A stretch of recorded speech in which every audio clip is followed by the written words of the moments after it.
Well, good afternoon, everyone. It's Tuesday, February 17th in the year of our Lord, 26. We're still in Exodus, but I want to read this passage from Ephesians 6:12.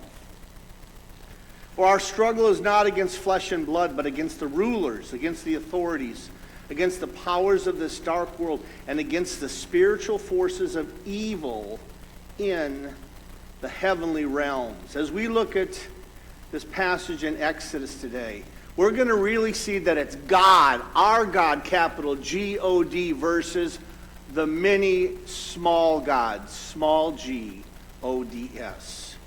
A lot of people call this passage the 10 plagues. I like to look at it as the 10 miracles.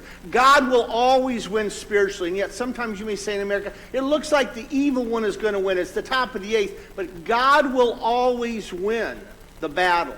And that's what we're going to see there. As Satan is trying to attack us, God is on our side. The angels are on our side winning. Let's watch what happened between God and Pharaoh. And this plays a key role in God getting the Israelites out of Egypt. I'm in chapters 7 through 11 in Exodus. Pharaoh won't let the Hebrews go.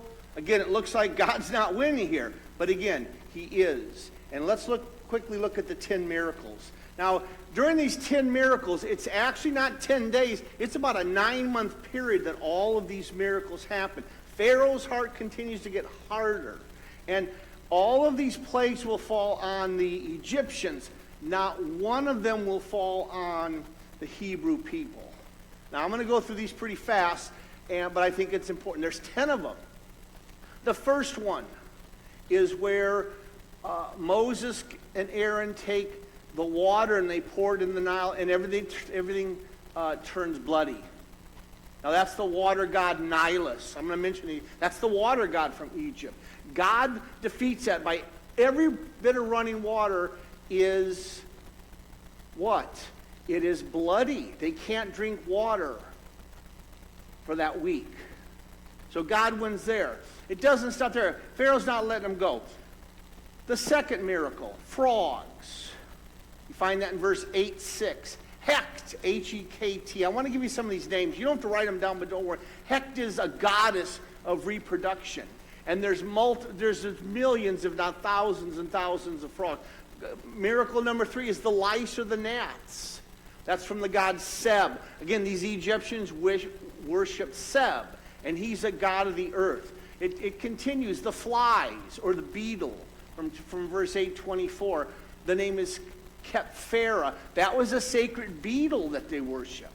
Miracle 5, the livestock people, the livestock animals dying in the fields. Apis and Hathor is a sacred bull and a cow. God defeated all these. The boils of man was 6.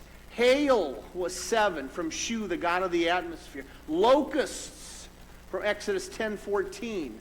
Serapis was actually a protector against locusts. They lost. That god lost. God won that battle. Miracle 9, darkness, 10:22. That's from the god Ra, the sun god. And finally, the worst of the worst, number 10, was the death of the firstborn Egyptian. Each of the firstborn animals, from Pharaoh all the way down to the lowest Egyptian. Path was the name of that God. But also this is about all the gods. This would be the last one. And the greatest god that Egypt thought they had was who? Pharaoh. That would eventually open the doors and release the Israelites. Somebody asked me once, why didn't Bithiah, the daughter of Pharaoh, die? We don't really know, but we think that because she saved Moses, God saved her, and as the firstborn, she didn't die. You know, God is everywhere as we look at the spiritual battles. God is near every person. Satan is not omnipresent. So while he's here in my heart and hopefully your heart, he's also in heaven and wanting to go into other people as well. Satan is probably not going to attack me, but Satan releases demons in this world to attack me. I'm being attacked right now, but on the other side, God is bringing victory so I can preach this message to somebody. So be aware. Have the full armor on. Let God be a victorious God in your life. Give him the praise. And I'll close with this. Where do you need him in victory today? God is a God of continuing miracles in our life. Have a great day. We'll see you tomorrow, Wednesday. Bye-bye.